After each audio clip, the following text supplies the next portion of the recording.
Olá pessoal, eu sou a Tamara e chegamos no capítulo 25 do livro Os Mensageiros, Efeitos da Oração.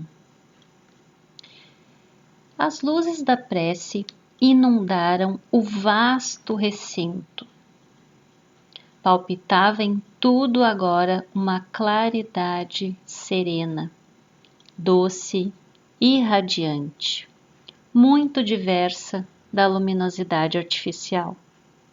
Os flocos radiosos que partiam de nós multiplicavam-se no ar como se obedecessem a misterioso processo de segmentação e caíam sobre os corpos inanimados e enrijecidos, dando a impressão de lhes penetrarem as células mais íntimas.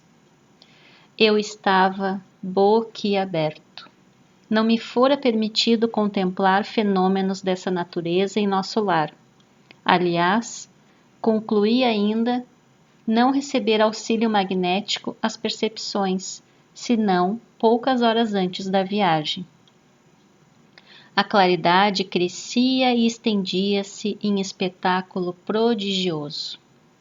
Agora, porém, abandonáramos a atitude de recolhimento destinada à concentração de nossas próprias forças e emissão de energias vibratórias. Nossos corpos, todavia, continuavam envolvidos em vasto círculo irradiante, prosseguindo, porém, o grande silêncio. Notei que a luz da oração se fazia mais clara, mais penetrante. Comecei a ver, como no caso de Ana, que todos aqueles esqueletos misérrimos apresentavam núcleos de sombra, além das máscaras mortuárias. Núcleos que se mostravam dentro de formas variadíssimas. As bolhas luminosas caíam incessantemente, mas agora, como se fossem dirigidas por uma vontade inteligente, concentravam-se quase todas sobre as frontes imóveis. Então pude observar o inaudito e inconcebível para mim. As múmias, porque não posso dar outro nome aos irmãos que dormem, começaram a dar sinais de vida. Alguns daqueles infelizes deixavam escapar gemidos angustiosos. Outros falavam em voz alta, dando conta dos pesadelos que os atormentavam, como sonâmbulos prestes a despertar. Muitos moviam os pés e as mãos, como a se esforçarem por fugir ao sono doloroso. Eminentemente surpreendido, reparei que 2 se levantaram, distante de nós. Recordei que ambos faziam parte daqueles que haviam recebido toda espécie de assistência, inclusive o sopro curativo. Olharam-nos de longe, como loucos que acordassem de súbito, e dispararam a correr, espavoridos, não obstante a impressão de cadáveres ambulantes que nos causavam. Admirado, verifiquei que ninguém esboçou a menor disposição de segui-los. E quando me propunha instintivamente a fazê-lo, Alfredo deteve-me explicando. Não se preocupe, eles seriam amargamente surpreendidos se fossem notificados agora de sua permanência longa entre verdadeiras múmias. Ou seja, eles não têm a consciência de que estão ali há um bom tempo, dormindo, pesadelos e desencarnados. Eles acreditam sonhar e é melhor assim. Não poderão fugir às nossas fortificações e voltarão a pedir socorro noutras dependências, a que serão recolhidos para adequado tratamento. Continuamos silenciosos mais alguns minutos e notei que as luzes se foram apagando gradativamente, ao passo que os cadáveres retomavam a imobilidade anterior. Ismália declarou terminadas as nossas atividades da oração, e o administrador Após o sinal luminoso que notificava aos operários o término das obrigações, adiantou-se para nós exclamando: Gratíssimo pelo concurso fraternal. Realizamos belo serviço intercessório. Desde alguns dias ninguém se levantava. Aniceto, percebendo-nos a perplexidade, falou a Vicente e a mim de maneira significativa. Conforme viram, o trabalho da prece é mais importante do que se pode imaginar no círculo dos encarnados. Não há prece sem resposta. E a oração, filha do amor, não é apenas súplica. É comunhão entre o Criador e a criatura, constituindo assim o mais poderoso influxo magnético que conhecemos. Acresce notar, porém, já que comentamos o assunto, que a rogativa maléfica conta igualmente com enorme potencial de influenciação. Toda vez que o espírito se coloca nessa atitude mental, estabelece um laço de correspondência entre ele e o além. Então, recapitulando aqui, nós temos a opção de fazer a rogativa, quando fazemos a rogativa, de ela ser uma rogativa maléfica, e daí tem sim um enorme potencial de influenciação, e sim os maus respondem aos maus. Às vezes a gente fala no impulso, né, que inferno, mas que diabo, queria isso, queria que acontecesse aquilo. Nós não estamos nos dando conta que estamos fazendo uma rogativa maléfica. E com a prece, com a oração, temos a rogativa benéfica, que nos aproxima vibratoriamente aos nossos anjos de guarda, mentores e também a Jesus, aos planos maiores. Então, cabe a nós verificar os nossos pensamentos, as nossas atitudes, para ver o que mais perdura durante o dia. São rogativas maléficas ou são rogativas benéficas? Se a oração traduz atividade no bem divino, venha de onde vier, a encaminhar-se-á para o além em sentido vertical, buscando as bênçãos da vida superior, cumprindo nos advertir que os maus respondem aos maus nos planos inferiores, entrelaçando-se mentalmente uns com os outros. É razoável, porém, destacar que toda prece impessoal dirigida às forças supremas do bem, delas recebe resposta imediata, em nome de Deus. Sobre os que oram nessas tarefas benditas, fluem das esferas mais altas os elementos força que vitalizam nosso mundo interior, edificando-nos esperanças divinas, e se exteriorizam em seguida, contagiados de nosso magnetismo pessoal, no intenso desejo de servir com o Senhor. E procurando materializar o pensamento para facilitar-nos a compreensão, acentuou: Viram vocês cair sobre nós os elementos a que me refiro e observaram a sua exteriorização com as luzes de cada um de nós, em benefício dos irmãos que dormem e sofrem. Concedeu-nos o Altíssimo a força de auxiliar, em porções iguais para todos, mas nós a espalhamos de acordo com a nossa possibilidade e coloração individuais. Ismália, cujos sentimentos são mais amplos e universalistas que os nossos, pôde receber com mais clareza o auxílio divino e distribuí-lo com mais abundância e eficiência.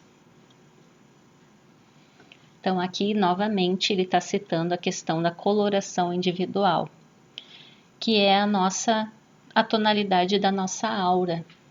Dependendo de como estamos, o que estamos sentindo no momento. Se estivermos, por exemplo, sentindo raiva, A nossa aura pode estar num tom avermelhado, um vermelho forte.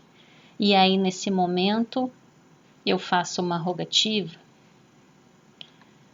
Essa cor que está preponderantemente vermelha em mim vai ser a cor que vai ser irradiada a quem eu estiver fazendo a rogativa. Claro que isso são hipóteses que a gente está estudando e refletindo. Temos aqui uma profunda lição. Como já disse, o Pai visita os filhos necessitados através dos filhos que procuram compreendê-lo. Não poderíamos abusar do Senhor, como abusamos no círculo terrestre dos nossos pais humanos. Não vive ele ao sabor de nossos caprichos pessoais. Nunca poderia vir em pessoa enxugar o pranto do necessitado que chora. Em consequência, aliás, do ouvido das divinas leis. Compete ao necessitado caminhar ao reencontro dele. O Senhor, todavia, atende sempre a todos os homens de boa vontade, por intermédio dos homens bons, que se edificam na casa divina. Então, aqui tem várias visões de um trabalho de caridade. A gente pode achar que está fazendo uma caridade, que está indo em algum lugar, ajudar alguém, mas a gente está sendo instrumento de Deus e também, ao entrar em contato com a pessoa ao qual estamos fazendo caridade, com as situações, nós também estamos sendo ajudados. Então não existe só um lado que se beneficia, os dois lados se beneficiam numa troca energética, espiritual, de sentimentos. Todos os nossos desejos e impulsos razoáveis são atendidos pelas bênçãos paternais do Eterno. Ainda que nos demoremos nas lágrimas e nas aflições, jamais permanecemos ao desamparo. Apenas devemos salientar que as respostas de Deus vão sendo maiores e mais diretas, à medida que se intensifique o nosso merecimento, competindo-nos reconhecer que, para semelhantes respostas, são utilizados todos quantos trazem consigo a luz da bondade, ou já possuem mérito e confiança para auxiliar em nome de Deus. Então, ele está dizendo aqui que a gente sempre recebe resposta. A prece sempre tem a resposta. Sempre vai vir alguma resposta. E que Deus ajuda as criaturas pelas criaturas. E quanto mais nós nos elevarmos, buscarmos nos melhorar, praticar valores, maiores e mais diretas serão as respostas de Deus para nós. E aí ele continua. As explicações de Aniceto abriam-me novos campos de meditação. O esclarecido instrutor, contudo, não dera por finda a lição, e depois de longa pausa concluiu. Já que vocês se encontram comigo num curso de serviço auxiliador, espero aproveitem o máximo ensinamento desta hora. Reparem que, nestes pavilhões, temos 1980 abrigados. Tudo isso aqui. Que dormem. Todos recebem diariamente alimento e medicação comuns, mas só 400 são atendidos com alimento e medicação especializados. 400 desses 1980. Por se mostrarem mais suscetíveis de justa melhora. Estão um pouquinho melhores. Desses 400, apenas 2/3 se revelaram aptos à recepção de passes magnéticos. Aqui nesse retângulo verde. Muitos não podem receber, por enquanto, a água efluviada, poucos foram contemplados com o sopro curativo, e somente 2 se levantaram, ainda assim profundamente perturbados. Já que iniciam um trabalho de cooperação fraternal, não esqueçam esta lição. Façamos todos o bem, sem qualquer ansiedade.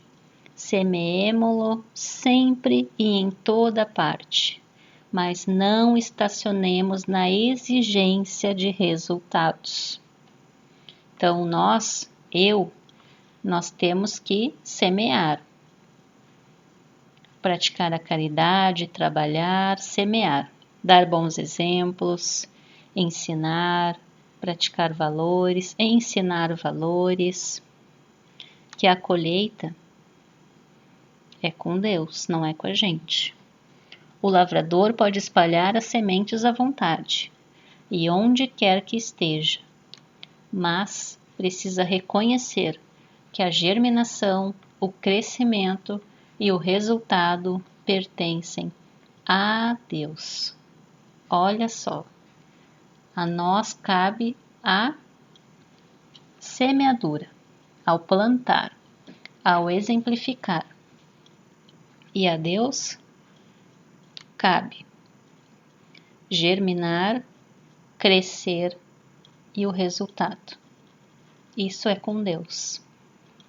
Não podemos nunca nos vangloriar se alguma coisa deu certo, se alguma coisa deu certo na vida. Foi porque eu fiz, foi porque eu investi, foi porque eu ensinei. Não. O resultado é de Deus. Então, aqui termina o capítulo. Bons estudos a todos nós, fiquem todos com Deus e até o próximo.